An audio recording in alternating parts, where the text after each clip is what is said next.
வணக்கம். நமக்கு எண்கணித ஞானத்தையும், வேத ஜோதிட ஞானத்தையும், ஆன்மீக ஞானத்தையும் வழங்கிய அனைத்து குருமார்களுக்கும் நன்றி. என்ற அதே வேளையில் இது ஒரு ஜோதிட விளக்க வீடியோ விருப்பம் உள்ளவர்கள் தொடர்ந்து பார்க்கலாம்.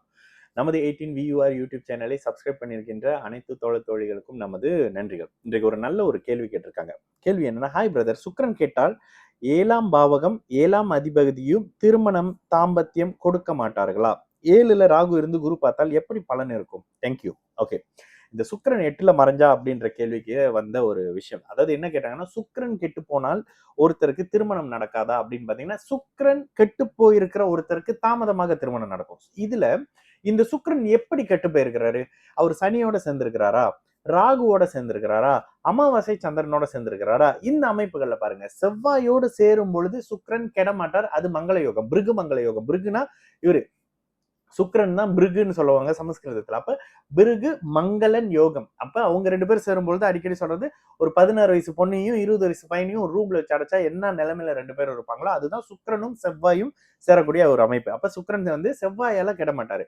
ராகுவோட குறிப்பிட்ட டிகிரி ஒரு 6 டிகிரி அமைப்புகள்ல சேர்றாரு, 6 டிகிரி 8 டிகிரிக்குள்ள சேர்ந்திருக்கிறாருன்றப்ப இவரு கெடுவாரு, சுக்கிரன் கெடுவாரு. அவர் நீச்சமாக இருந்து சனி பார்க்கும் பொழுது அவர் கெடுவாரு. அமாவாசை சந்திரனோடு இணையும் பொழுது சுக்கிரன் கெடுவாரு, சனியோட சேரும் பொழுது சுக்கிரன் கெடுவாரு. ஓகே.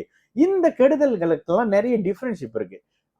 சுக்கிரன் சனியோட சேரும் பொழுது எல்லாவற்றிலும் பழைய பெண்கள், ஏற்கனவே திருமணமானவங்க, இந்த ஆன்டி மாதிரியான விருப்பம் இருக்கிறவங்க, இது பொண்ணுக்கும் பொருந்தும், ஆணுக்கும் பொருந்தும். தன்னை விட வயது மூப்பான, வயது வித்தியாசமான, கீழ்நிலையான, இந்த ராகுவும் குறுக்க புந்துட்டாருன்னா கீழ்நிலையான ராகு தசையில, ஓகேங்களா, கீழ்நிலையான பெண்களோட ஒரு மாதிரி ப்ராஸ்டிடியூட் மாதிரியான பெண்களுடைய தொடர்பு, அந்த பெண்களையே திருமணம் பண்ணிக்கிற மாதிரி சில அமைப்பெல்லாம் இந்த ராகு இந்த ஒரு மாதிரி அமைப்புகள்ல கொடுக்குறவரு. இதுல சுக்கிரன் மட்டும் கெட்டு போயிட்டாருங்க. சுக்கிரனோட ஒரு ஸ்பெஷல் என்ன தெரியுங்களா? அவரு எந்த வீட்டுல இருந்தாலுமே கேந்திரமாவோ திரிகோணமாவோ தன்னுடைய இன்னொரு வீட்டோட தொடர்புல இருப்பாரு. நல்லா பாருங்களேன், அவரோட 2 வீடு ரிஷப துலாம் வீட்டுக்கு எந்த பாவகத்துல அவர் இருந்தாலும் ஏதோ ஒரு தன்னுடைய வீட்டை தொடர்பு கொள்ளக்கூடிய அந்த பாவக அமைப்புகள்ல அவர் இருப்பாரு. இது உங்களுக்கு எப்படி புரியுதுன்னு தெரியல. ஏன்? உலகத்துல உயிர் ஜனிக்க காமம் தேவைப்படுது. காமம் இருந்தாதான் உயிர் பிறக்கும். எல்லாத்துக்கும் அறிவு இருக்கிறது இல்ல, எல்லாருக்கும் பணம் இருக்கிறது இல்ல, எல்லாருக்கும் இது இருக்கிறது இல்ல, என்னது, எல்லாருக்கும் வசதி இருக்கிறது இல்ல, எல்லாருக்கும் குழந்தை இருக்கிறது இல்ல, எல்லாரும் கோடீஸ்வரங்க வீடு இல்ல. ஆனா எல்லாருக்கும் தேவையானது காமம். அந்த காமம் தடை பண்ணும் போது அவருக்கு திருமணம், குழந்தை அமைப்புகள் தாமதிக்கப்படுது. இதுல இன்னொரு விஷயம் வந்துருவோம். சுக்கிரன் கொடுக்கக்கூடிய தாம்பத்தியத்தின் வழியில தான் அடுத்து வரக்கூடிய குழந்தை அமைப்பு, குருவோட காரக குழந்தை அமைப்புகளே அங்கதான் இருக்கும். அப்ப ஒட்டுமொத்தமாக பாத்தீங்கன்னா இந்த இடத்துல சுக்கிரன் கெடும் பொழுது ஒருத்தருக்கு திருமண அமைப்பு தாமதமாகும். கூடுதலாக ராசி லக்னத்துக்கு 2, 7, 8ஆம் இடத்தோட சனி செவ்வாய் ராகு வரும் பொழுது இன்னும் அந்த அமைப்பு தாமதமாகும். இப்ப இவர் என்ன கேட்கிறாரு? சுக்கிரன் பலவீனம் ஆயிடுறாரு. இந்த பலவீனம் எப்படிப்பட்ட பலவீனம்? சுக்கிரன் செத்து போயிடுறாரா? சுக்கிரன் ஆக்சிஜன்ல படுத்துக்கிட்டு இருக்கிறாரா? இல்ல டிஸ்சார்ஜ் ஆகி வீட்டுல வராரா? எல்லாம் கெட்டு போச்சு, திக்பலமா இருக்கிறாரு. எல்லாம் கெட்டு போச்சு, சந்திராதி யோகத்துல இருக்காரு. எல்லாம் கெட்டு போச்சு, ஒரு குருவின் பார்வையில இருக்காரு.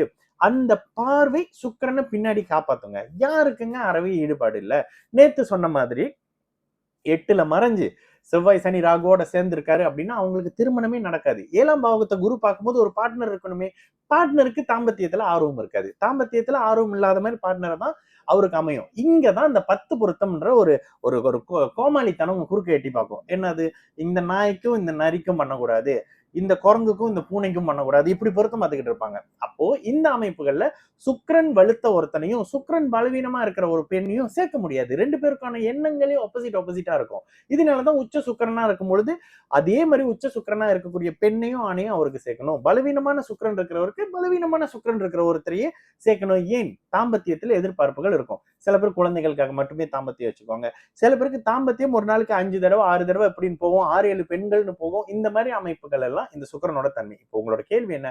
என்னதான் இருந்தாலும் 7ஆம் இடத்தை குரு பாக்குறாருங்க.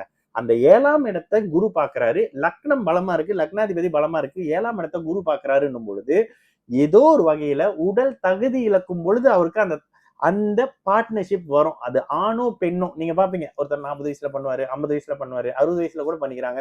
இதெல்லாம் என்னது? உடல் முற்றிலுமாக தாம்பத்தியத்துக்கு தகுதி இழக்கும் பொழுது தாம்பத்தியம் அனுமதிக்கப்படுது. அப்ப 60 வயசுல என்ன தாம்பத்தியம் பண்ணுவீங்க? ஒரு அரவணைப்பு, அன்பு, கூட ஒருத்தர் இருக்கிறாங்கன்ற கூடிய தன்மை. இது மாதிரியான அமைப்புகள் வயதுக்கு ஏற்ற மாதிரி உண்மையான காமத்தை அனுபவிக்கிற வயசு எந்த வயசுங்க?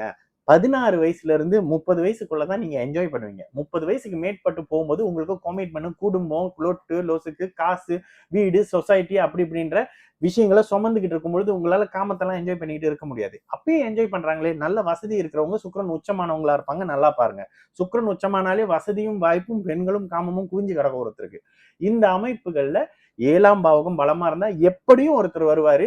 அவர் சுபராகி 7ஆம் இடத்தை பார்க்கிறாரு அப்படின்னும் போது ஒரு பலன், பாவராகி பார்க்கிறாருன்றப்போ ஒரு மாதிரி பலன். இந்த இடத்துல ராகு இருந்து குரு பார்த்தாலும் கூட ராகுவும் நன்மை செய்வார், குருவும் நன்மை செய்வார். குரு ராகு வரும்போது உங்களுக்கு பார்ட்னர்ஷிப் உங்களுக்கு ஏத்த மாதிரி அமையும். சரிங்களா? நல்லது நடக்கும். எல்லோரும் நல்லா இருப்போம். வணக்கம்.